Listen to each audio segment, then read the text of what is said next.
Asalaamu calaykum waraxmatullaahi wabarakaatu. Kusoo dhawaada Welshare International barnaamijka ay noo wadaan. Magacayga waxa weeyaan Caashe Maxamed. Waxaan ka shaqeeyaa caafimaadka bulshada. Maanta waxaan doonayaa inaan 4 qodobood inoo taabto. Waxaan ku bilaabaynaa inay Walmart Pharmacy ay bilaabayaan insha Allah bishan inay siiyaan talaalka oo Pfizer. Hadhowtaa inoo faahfaahin doonaa. Iyo Minnesota State Fairka oo haddana bishan iyagana bilaabayaan inay dadka siiyaan talaalka. Waxaan ka hadli doonaa noocyaha kala duwan oo COVID-19 oo hadda magaalada soo galeen. Waan idin sii faahfaahin doonaa iyo gaar ahaan inaan idinkala hadlo vaccine-ka Johnson & Johnson la dhahayo. Waxaa waaye vaccine-yada kale wax yariis uu uga duwan yahay. Marka waan ka wada hadli doonaa. Insha Allah waxaan noo bilaabayaa kow inaan ka wada hadalno Walmart Pharmacy.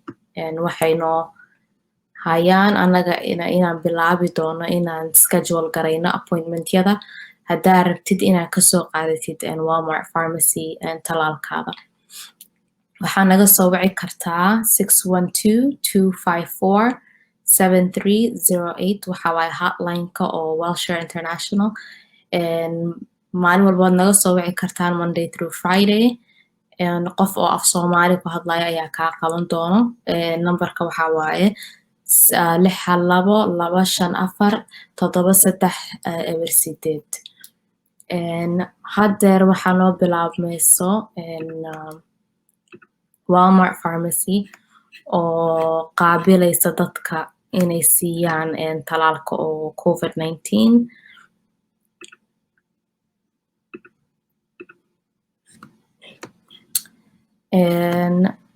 Waxa ay ogol yihiin in la siiyo qofkii ka weyn 18 sano jir. 16 xataa waa la ogol yahay qofkii ka weyn 16 jir laakiin waa ina la socdaan waalidkooda. Marka haddaad haysatid dhalinyaro 16 sano jir ka weyn waa inaa waalid ahaan waa inaad soo raacdid oo aad siisid maxaa la dhihi jiray confirmation amise inaa accompany garaysid aad la socotid. Haddaad la socon ma heli karaan.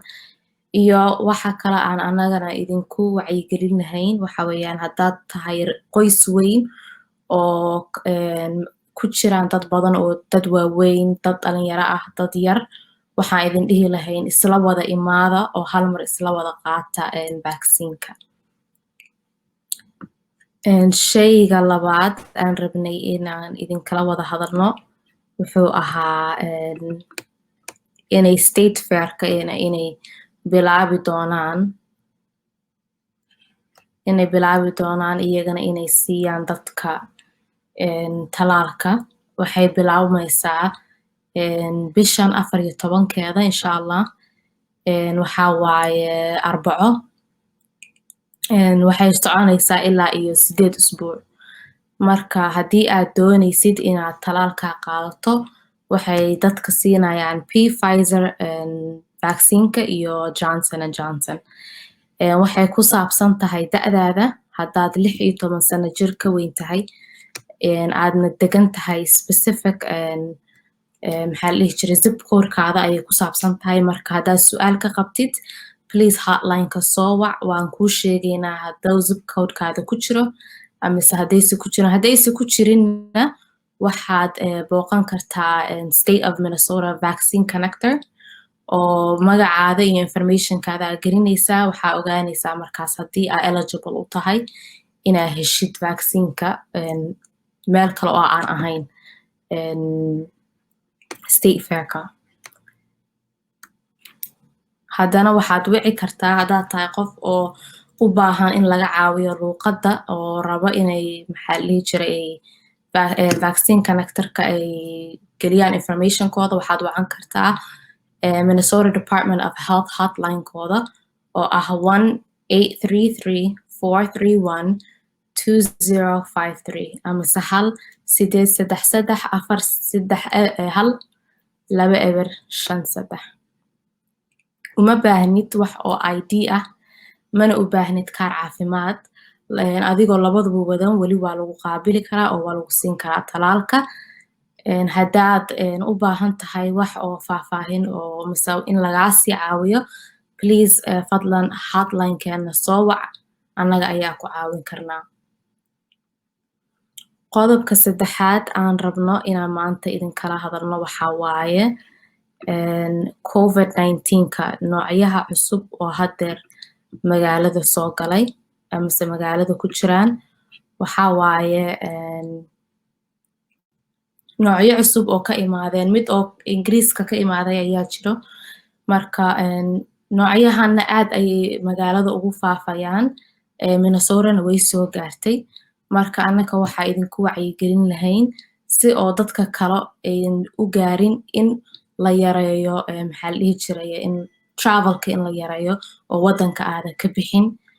Hadday qasab kugu tahay inaad baxdidna inaad raacdid Department of Health-ka waxa ay dhaheen waad iskaga celin kartaa mise waad iskaga difaaci kartaa cudurkan inay dadka kusii faafo oo ka mid ah inaad maaskiga xiratid, intan sanka iyo afka inay ku xirnaadaan, inaad dadka ka fogaatid, inaad gacmahaaga inaad dhaqdid, dadkana inaad ka fogaatid kaliya ma ahan but gacmahaaga markasta inaad dhaqdid because meelaha ayaad taabanaysaa, mana la rabo dadka kale inaad wixii kusii faafisid. Marka haddii aad qasab kugu tahay weeyaan haddaa inaad travel garaysid, laakiin anaga waxaa idinku wacyigelinaynaa in la yareeyo travelka, in meel la aadin, in guryaha la joogo because taas ayay caafimaadka ku jirtaa. Qodobka kale aan doonaynay inaan maanta idinkala wada hadalno waxa weeyaan vaccine-ka oo la dhahayo Johnson & Johnson. Johnson & Johnson wuxuu vaccine-yada kale uga duwan yahay hal mar unbaad qaadanaysaa, hal mar unbaa lagu talaalayaa. Vaccine-yada kale waxay ahaayeen mid ayaa qaadanaysaa 2 isbuuc kabacdi marka midka labaad ayaa lagugu durayaa. Johnson & Johnson waa hal goor bisa lagugu durayaa. Waxaadna ka heli kartaa State Fair-ka klinikiyada qaarkood. Haddii aad su'aalo ka qabtid meesha lagu balamin karo amise meesha aad ka heli kartid waxaad nagala soo xiriiri kartaa hotline-keena aan hadhow meesha idinku soo qori doono. Waxaa heli kara dadka oo 18 sano jir ka weyn sida ay dhakhaatiirta ay dhaheen. Saas haddaa rabtid waad nagala soo xiriiri kartaa vaccine-ka naftirkana waad information-kaada waa gelin kartaa, waad arki kartaa meesha oo aad vaccine-ka ka heli kartid iyo noocaad ka heli kartidba. Waxaan noo soo dhigayaa information-ka oo hotline-keena haddii aad wax oo su'aal aad ka qabtid waxaan maanta ka wada hadalnay. Numberkeena waxaa waaye ood nagala soo xiriiri kartaan 612-254-7308. Insha Allah maxaa la dhihi jiray wax su'aalo aad qabtid oo COVID-19 ku saabsan amise oo ku saabsan caawinaad oo dhinaca rentiga xataa waan qaabilnaa, haddaad naga soo wici kartaan numberka haddeer idin sheegayo oo welibana meesha nagu qoran. Assalaamu calaykum waraxmatullaahi wabarakaatuh.